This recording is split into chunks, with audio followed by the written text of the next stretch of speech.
Having played through some of the older Pokemon games recently, I thought about talking about some of the great Pokemon that don't get nearly enough attention. So here are 3 underappreciated Pokemon from every generation. Starting with Gen 1, almost all of these Pokemon are adequately appreciated, and most have found regional variations or further evolutions and megas in later games. I'm going to start the list with Butterfree, a solid and reliable bug-type Pokemon that makes it onto this list partly for its beautiful arc in the original anime, and partly because in the generations to come there were a lot of flying bugs, but even in this generation with things like Beedrill and Venomoth, it still stood out among them.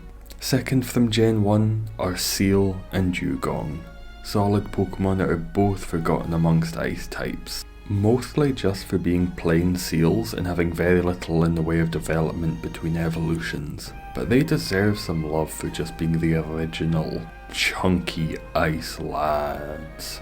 Lastly, I'm very tempted to choose Mr. Mime, but in my mind, he's everyone's favourite Pokemon. I'll actually go with the Poliwrath line. The original frogs before Greninja came and took the spotlight as undoubtedly the best frog. It's a solid typing of water fighting in later gens, and it doesn't get enough recognition as a great Generation 1 line of Pokemon. Moving on to Gen 2, I'm going to have to say Xatu. I was never a fan when I first played Gen 2, but coming back now after having seen its power in Mystery Dungeon and just appreciating a slow and very well dressed bird, I can say with confidence, it does not get nearly enough love from the wider community. Second, I'm going for Smeargle. It's a really cool idea to have an artistic Bob Ross type Pokemon, but Game Freak really has had some trouble in finding ways to put it in some of the newer games. Lastly, I'm choosing perhaps one of the most overlooked Pokemon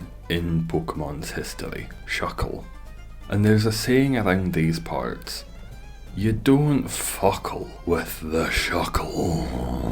It really deserves an evolution at this point. An absolutely amazing, incredible, beyond powerful evolution. It's cute, it's a little creepy, and it deserves to become something even better. Gen 3, the first Pokemon that comes to mind for overlooked Pokemon, is of course Kecleon. It may just be a normal type, but it is far from normal. It's an absolute powerhouse and impossible to steal from Shopkeeper in Mystery Dungeon, and it hasn't been seen in a good few generations.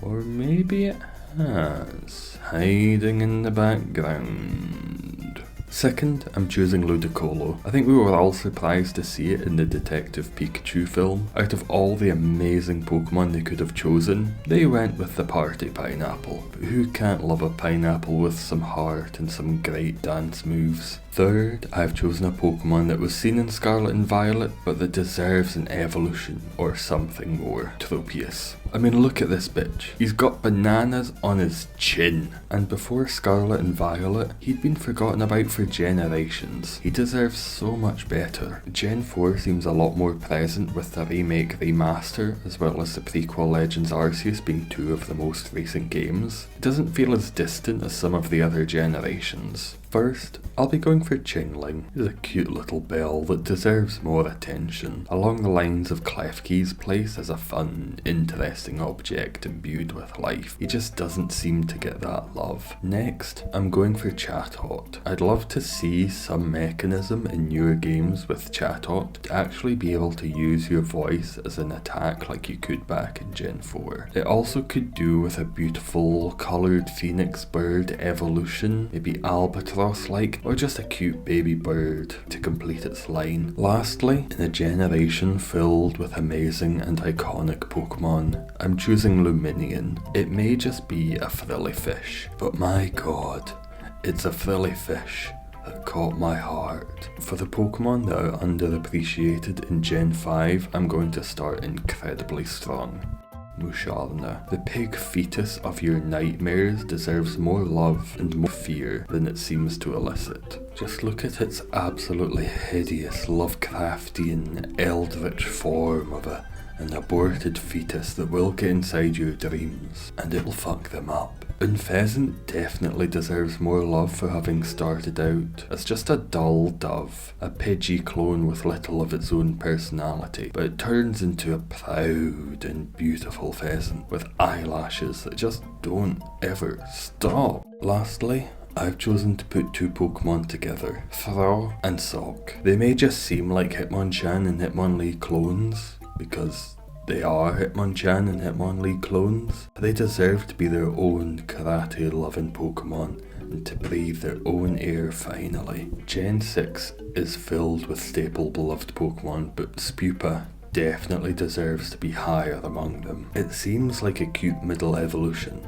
that's just waiting for its final form to blow everyone away. Second, I'm choosing Skiddo and Gagoat. Excellent grass Pokemon with high attack power that are far too often forgotten. Just look at Skiddo's little face and tell it doesn't deserve some little scratches. Oh, little face.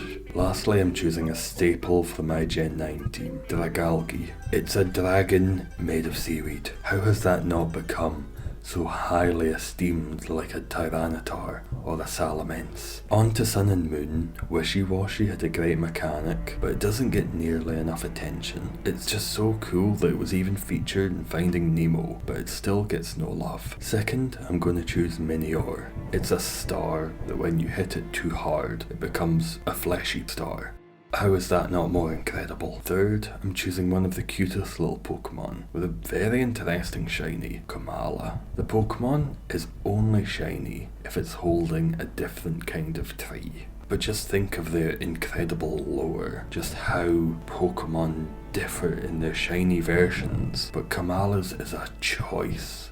I'd also like to add in a special mention to Sun and Moon of Bruxish, who deserves absolutely no love and no appreciation. Now, looking at Sword and Shield, I've got to choose the Greta Thunberg of Pokemon, Cursula. The planet is dying, people. Take care of the oceans. Second is a Pokemon that is well beloved, but not nearly enough, Phalanx.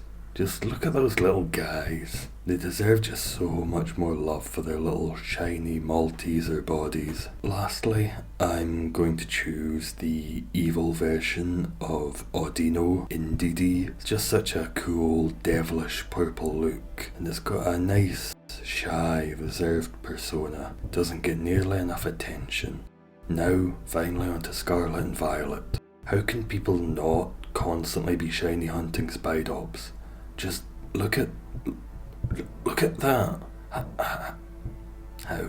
If ever Pokemon actually existed, do you understand just how exploited Spidops' labour would be? Second, I'm going to choose Arboliva. People went absolutely mad for Smoliv when it was first revealed. When the game came out and we saw the evolution line, the enthusiasm died and I just don't understand why. Lastly, I will be choosing Rellor. The Pokédex says that it is mud, but I think we all know it's a big ball of shite. The Pokédex also says that it loves the ball of shite more than it loves its own life. And I find that so incredibly relatable. It deserves far more appreciation. What Pokemon do you think don't get nearly enough love? Let me know and I'll probably disagree. Bye.